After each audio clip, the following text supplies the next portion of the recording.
And when a rubber hits the road, what really is the greatest difference is how well we do one thing.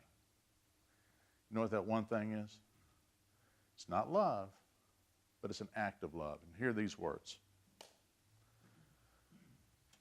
From now on, we regard no one from a human point of view. Even though we once knew Christ from a human point of view, we know him no longer in that way. So if anyone is in Christ, that is us, there's a new creation. Everything old has passed away. See, everything has become new. And all this is from God, who reconciled us to himself through Christ and has given us this ministry we call reconciliation. Here ends those words. This is Christmas Sunday, and we have been talking about Christmas is about sharing. But sharing is not just for Christmas, is it? And neither is sharing just for those who are in our inner circle of people.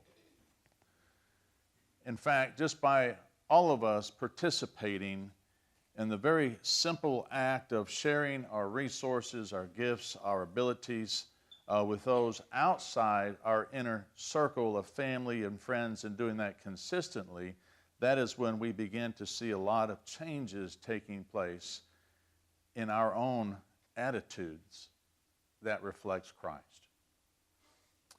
It's very important to do that. Changing our actions, we are told, that are consistent with the teachings of Christ, begins the process of changing our feelings about those particular actions, which in time then begin to change our attitudes to be more like Christ, which is really our goal as a Christian people. So we're going to talk a little bit about that as it comes to sharing our lives this season of Christmas. But this whole process of change and how we change to be more Christ-like just doesn't happen overnight. It just doesn't happen because one day we say, you know, I wish I could be more giving of a person. I wish I could do this. I wish I can do that. And then we just go about our business and we just wait around one day, something knocks us upside the head, and all of a sudden we're different, right? It doesn't happen that way. It's a very intentional process that we have to do, because our natural response is not to share, it's to protect. It's not to give, it's to hold back, to be skeptical, to save up for ourselves, to do things for ourselves at all times. So this arena where change takes place that we're talking about as our goals as a Christian faith takes place and has its beginning points in a word that we call actively waiting. Actively waiting. We talked about that a couple weeks ago and even last week. Actively waiting is where we create time for ourselves to be in the presence of God. Actively waiting is aligned with prayer and meditation. It is that communication process that we have in our relationship with God. And communicating with God is very critical to our relationship with God, but it's also very critical to the building up of our character. It's also very important for our attitude as well. People who have learned to actively wait have developed four very strong characteristics that are very admirable. So I want you to think about people in your lives that you know to be of deep faith. Do you know those people? Is there someone in your life you think, boy, I really admire that particular person? Because if you look at that particular person, there's going to be four things that really stand out about them. Let's just take one person that's common to most of us, if not all of us. Anybody heard of a lady named Opal Bowden? Opal Bowden. There are things that she did very naturally as a direct result of her actively waiting. The first one was this, is that Opal found joy in the ordinary. You ever seen that happen before with her? How old was she when she died? 106? Pretty young compared to Joy's grandmother. Okay? 106 years old. If anybody's gone by to visit Opal, you'll know certain things about her right off the bat. First of all, she was so excited to see you. Second of all, she found a lot of joy in the people that would take care of her, okay? So sometimes the people who took care of her were kind of curious, you know, like, who's taking care of who, right? And what was the other thing that was the greatest joy in her life? You remember? They used to come at the back porch every single day. She found joy in raccoons. Isn't that the craziest thing? And they became a part of her family. She fed them. They brought them to the house. She gave them candy. It was the most ridiculous thing you've ever seen. But she would just find joy in the everyday life. She could no longer walk around or do things that we would look at and say, boy, I hope I never get to be like that. But you look at her and she would say, I am having the time of my life. She learned how to find joy in just the every normal things, ordinary things around her, even though she had very strong limitations of what she could do.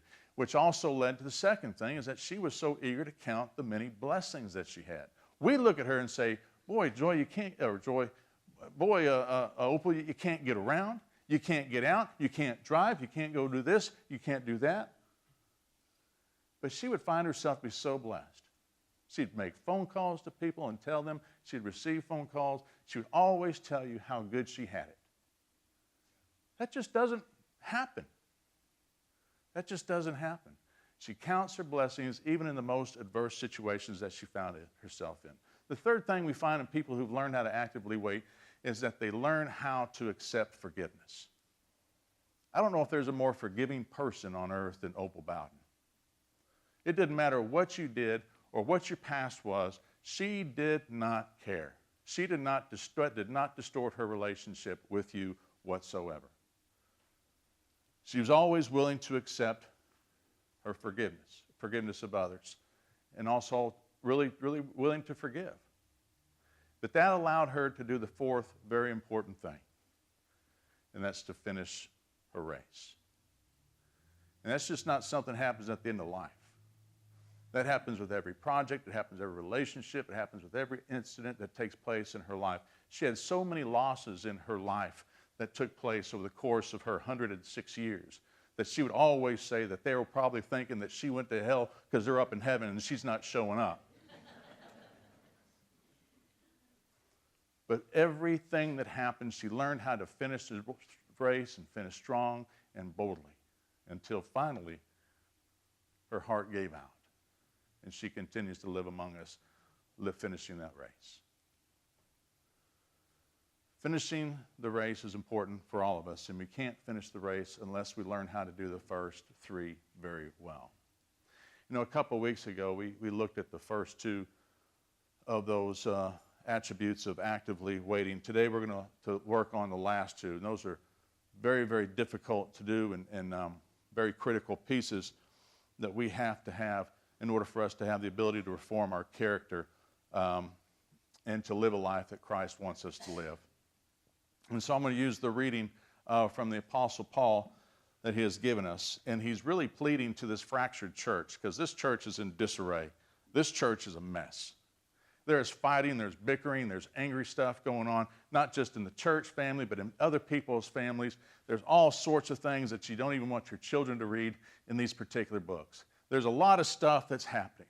And he tried to tell them, look, folks, the key difference between being a Christian and not being a Christian is summed up in one word, and that word is reconciliation.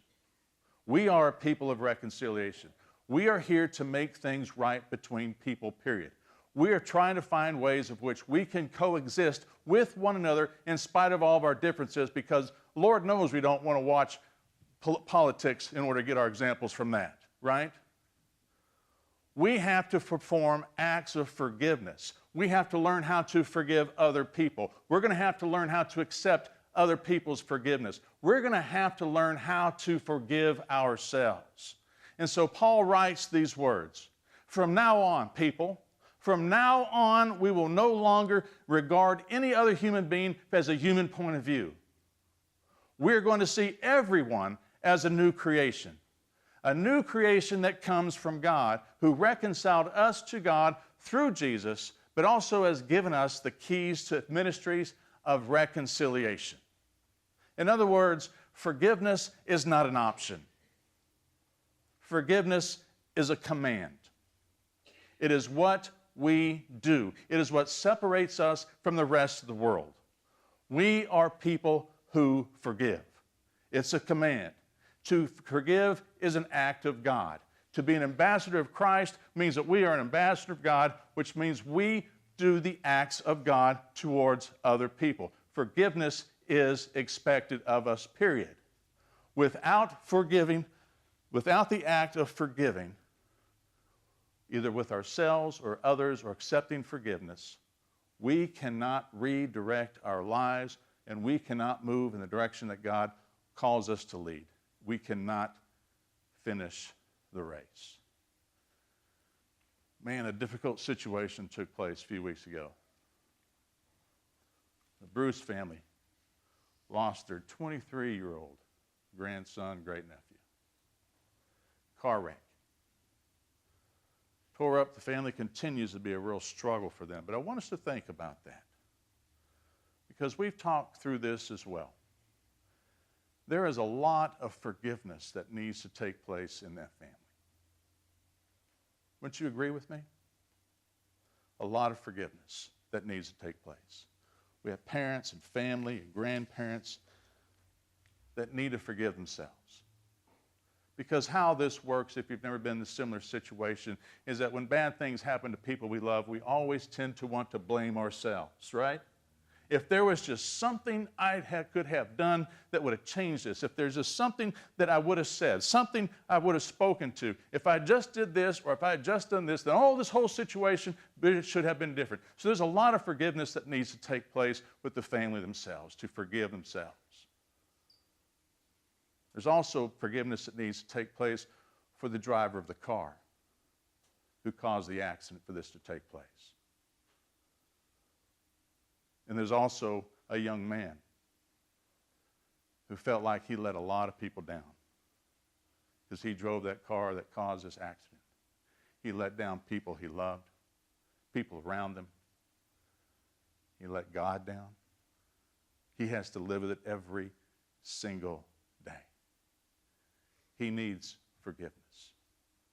But he also needs the forgiveness of himself, or we just simply cannot move forward. And we talked about that with the Bruces. And one of the hardest things, I think, is probably to forgive someone who's responsible for the car wreck that ended up killing Colt. And it's not an easy thing to forgive, is it? There's a lot of things that we have done in our life we say, there's no way I'd be able to forgive something or somebody or something or myself if something like this has happened. But this is what we do. It doesn't happen easy. It takes a lot of prayer. It takes a lot of time. But also what I admire about the family is that they call that young man Garrett and start communicating with him. Tell me they love him. Tell me they forgive him. Tell me they want to continue to be in a relationship with him. How far do you think that goes for that young man? How far? Forgiveness isn't easy. Christianity is not for wimps. Christianity is not for passive pew sitters. It's not. It requires very hard choices, very hard things that happen in life, that we make the right choices regardless of the circumstances. And the act of restoring relationship through forgiveness is one of the most difficult processes that we must do, but we have to do it in order for us to move in the direction of God's choosing, that we can finish the race. And we've all been there. We have all said to ourselves, when someone has wronged us in the worst way, where do I even begin to forgive? When I have made such a foolish mistake with my life and done something horrible that I think is unforgivable, how can I even begin to forgive? Ask forgiveness. When I have allowed things to happen to me through the acts of other people in my life, where do I learn how to forgive? And the answer to that is in what we call actively waiting. It all begins here. It starts with that time that we set aside to communicate with the author of our life, who has a lot to know, who knows a whole lot about forgiveness, by the way. And we cannot wait until our feelings begin to change in order to forgive other people or ourselves. I always say that forgiving others is like starting a family, right? If you wait for the perfect time, it may never happen. And then you'll have a lot of regret if you don't. And sometimes the greatest gifts in life are the ones that just happen. Forgive. And forgive. And forgive again. And forgive some more. Even if we do not feel like it, forgive. Make forgiveness a part of your routine while you're actively waiting. And over time, your feelings about the one you are forgiving, which also includes yourself, will change. Being stubborn, being prideful, and not willing to forgive locks us up in the past. And we can't seem to escape. There are so many people in our lives who are still angry and cannot forgive their ex-spouses. They can't forgive the stuff that happened in their former churches. They can't forgive their ex-minister.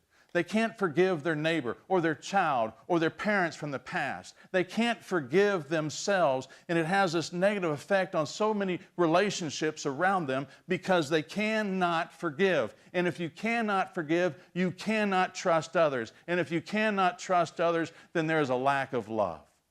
It is all connected together. And the solution for this epidemic that destroys the very souls is the word that we call reconciliation. It is the act of forgiving others. It is the act of accepting forgiveness from others. It is the act of forgiving ourselves. And the whole arena where this takes place is actively waiting. It's just carving that time aside every day to be with God and to be extremely painfully honest. That's how we live. That's how we grow. That's how we change to become the people that God desires us to be. Next Sunday is the last Sunday of the year, am I right? And we're going to spend some time practicing actively waiting and how we do that. So we're going to do some of that stuff instead of having to listen to a sermon, right, Danny? So therefore, you get to close your eyes without feeling guilty. Not you felt guilty before, okay? But we're going to participate in learning how to do this. This is very important. Because the worst Christians are those who cannot forgive. Because there's so much bitterness that is a big part of their life. And we are ambassadors for Christ. If Christ has ever forgiven you, then we too forgive. And something tells me it wasn't easy for God either. But actively waiting is carving that time every day to be with God and to be painfully honest. And this is how I think it works. You make a list of those that you need to forgive. And in that time of silence, you just in your mind, you say, I forgive you. You start that practice. And then you start recalling the things that you did that you need forgiveness in. That's why we need to do it every day, because that list gets long. And then we ask God to forgive us for what we have done wrong. And then you start recalling those who have hurt you, who have not offered you forgiveness. And you forgive them anyway for not offering that forgiveness. And then you forgive yourself for being hurt, for being in that situation. But most of all, the most important thing is to hear God forgive you and to accept that forgiveness from God. And you just don't do this once. You repeat this every single day that you can, for weeks, months if you have to. And you'll begin to find yourself in situations where you have to wait. You ever been there? Doctor's offices, right? How many of you have to sit in cars because you're waiting on your kids or grandkids got to practice? Take that moment to actively wait. Just don't play games. Just take a small time to actively wait and do this over and over again in your life. Repeat those steps. And the promise that's given to you is that by learning to change your actions, you're also changing your attitude to be more forgiving, more loving, and more trusting. Reconciliation frees us up from our past. It allows us just to let it go and to move in the direction of God's leadership. And that's when we finish the race. I want you to think about these words, these quotes.